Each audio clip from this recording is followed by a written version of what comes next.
اہم خبر آپ کو دیں گے۔ پاکستان کے ادارے نیشنل لاجسٹک کارپوریشن نے گبت بارڈر ٹرمینل کو بین الاقوامی سڑکوں کے ذریعے ترسیلی نظام کے لیے فعال کر دیا ہے۔ اس اہم پیش رفت کی بدولت پاکستان کی علاقائی تجارت روابط بذریعہ ایران کو مزید فروغ حاصل ہوگا۔ ایران کے ذریعے وسطی ایشیا تک رسائی روایتی افغانستان روٹ سے زیادہ مختصر، محفوظ اور جدید ہے۔ ایران کے ذریعے مختصر اور مؤثر متبادل راہداری نے پاکستان کی وسطی ایشیا تک رسائی کو یقینی اور افغانستان پر انحصار ختم کر دیا ہے۔ یہ سنگ میل کراچی سے تاشقند کے لیے بھیجے گئے گوشت کے کنٹینروں کی ترجیحی ہینڈلنگ اور کلیئرنس سے عبور ہوا۔ کسٹم کارروائی مکمل ہونے پر یہ کھیپ TIR فریم ورک کے تحت ایران کے راستے ازبکستان روانہ کر دی گئی۔ NLC نے چین، ایران، وسطی ایشیائی ریاستوں اور دیگر ممالک تک متعدد تجارتی راہداریوں کو فعال کیا۔ پاک ایران تجارت کو باضابطہ بنانے کے لیے NLC نے مارچ 2024 میں گبت بارڈر ٹرمینل تعمیر کیا تھا۔ معاشی ماہرین کے مطابق اسٹریٹجک طور پر اس اہم پیش رفت سے چین کے بعد اب وسطی ایشیا میں برآمدات ایران کے راستے بھی بڑھائی جا سکتی ہیں۔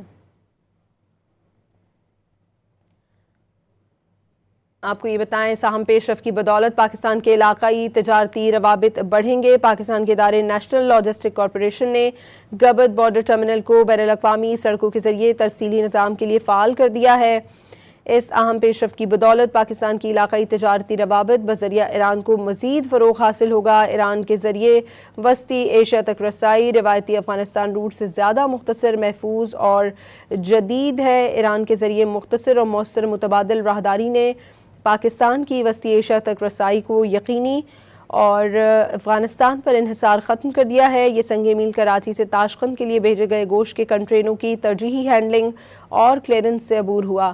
کسٹم کارروائی مکمل ہونے پر یہ کھیپ TIR فریم ورک کے تحت ایران کے راستے ازبکستان روانہ کر دی گئی ہے۔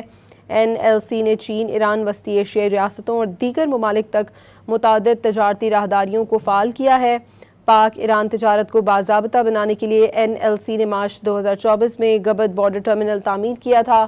معاشی ماہرین کے مطابق اسٹریٹجک طور پر اس اہم پیش رفت سے چین کے بعد اب وسطی ایشیا میں برآمدات ایران کے راستے بھی بڑھائی جا سکتی ہیں۔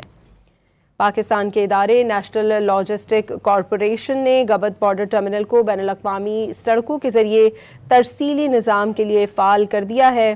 اس اہم پیش رفت کی بدولت پاکستان کے علاقائی تجارتی روابط بذریعہ ایران کو مزید فروغ حاصل ہوگا۔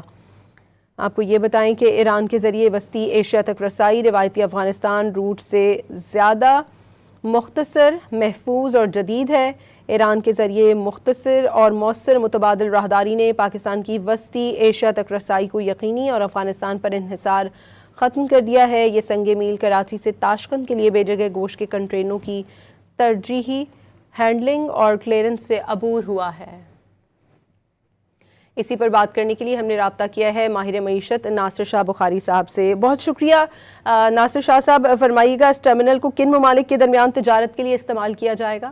چیئرمین KSB گروپ ہوں تو پلیز اپنے ہاں تصحیح کر لیں، میں اب کئی دفعہ پہلے بھی بتا جی ناصر صاحب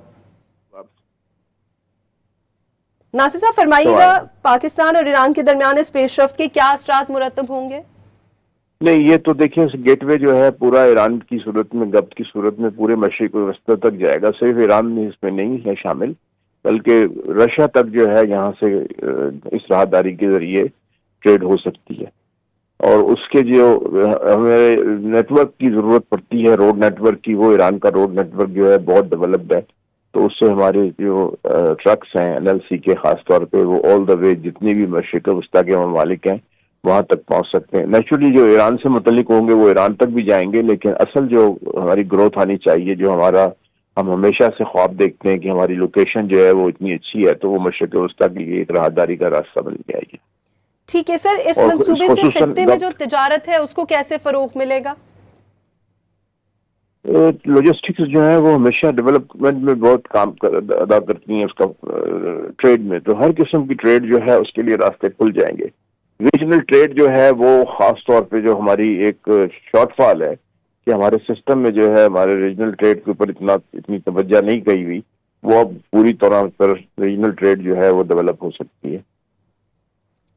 ٹھیک ہے، بہت شکریہ۔ ماہر معیشت ناصر علی شاہ بخاری صاحب ہمارے ساتھ موجود تھے۔